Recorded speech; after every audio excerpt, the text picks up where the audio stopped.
Studio with me now are two members of the Senate Foreign Relations Committee who were on opposite sides of the president's request. A Democrat, Chris Murphy, voted against the president's request to fund the Syrian rebels, and a Republican here, Ron Johnson from Wisconsin, voted in favor of the president's request. Welcome to both of you to Meet the Press. Morning, Chuck. Morning. Senator Murphy, let me start with you.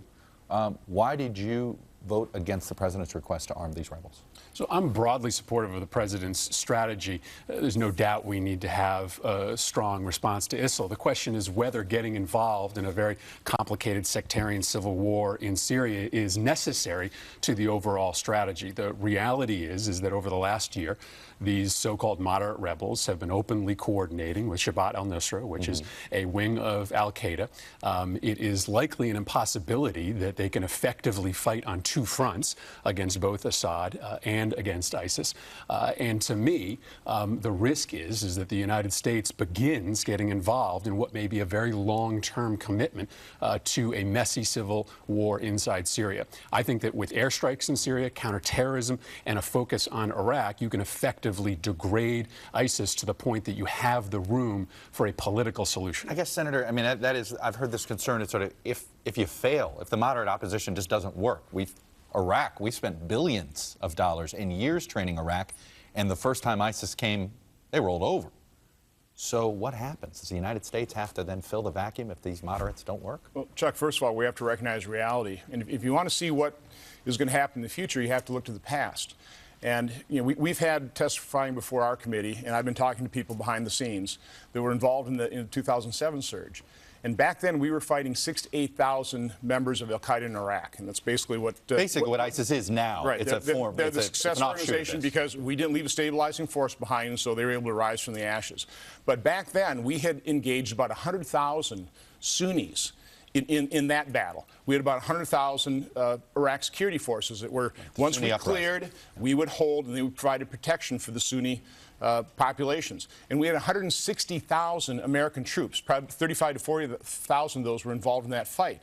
That's what it took for us to defeat 6,000 to 8,000 members of al-Qaeda in Iraq. Now we've got 31,000 of members of the Islamic State, and we don't have a strategy for defeating them. Listen, I believe they're a threat. I agree with President Obama's goal that they must be defeated.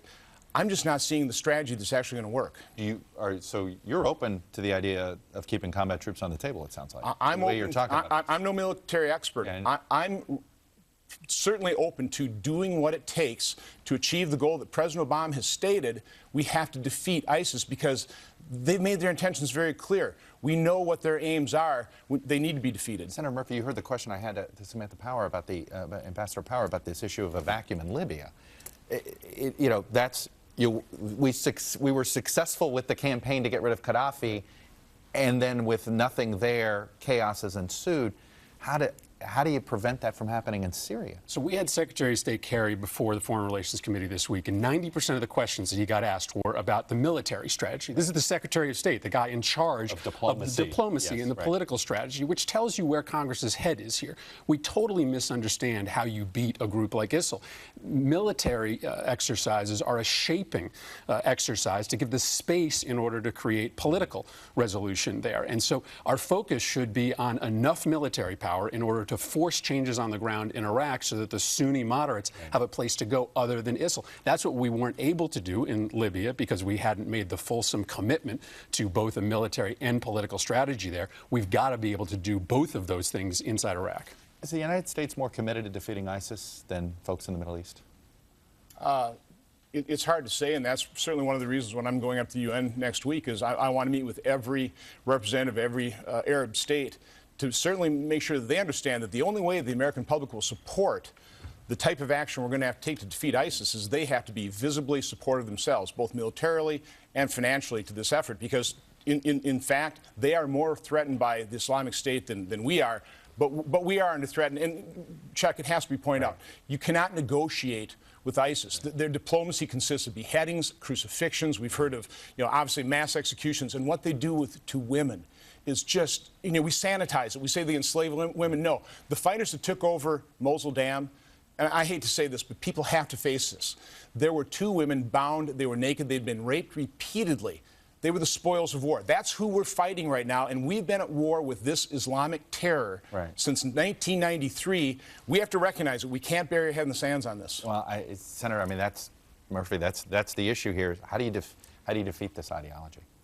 I mean, I don't. Diplomacy isn't going to do it, is it? No, and what we've learned is that whenever we kill an extremist, whenever we take out the number two, it seems like another one or two more take their place. So ultimately, you have to get the regional powers to be just as committed. And Chuck, But aren't are they today. committed? They aren't as committed as the United States that's the are today. Saudi Arabia is not leading this coalition. The United States is leading this coalition, and that really is going to be the key as to whether this is ultimately successful.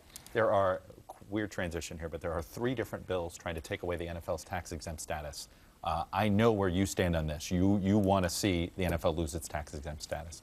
Senator Johnson, where are you on this? We have far higher priorities than really arguing about 3 Senate bills are in there. Coburn, Cantwell, Booker. Listen, we are mortgaging our children's future. We're facing the threat of Islamic terror. But how would you vote if it hits the Senate floor? I'll take a look at the bills. I mean, that is so low on my priority list, I'm not even thinking about it. Fair enough. Senators Murphy, Senators Johnson, thank you Thanks, much. Chuck. By the way, what do you see this one as we were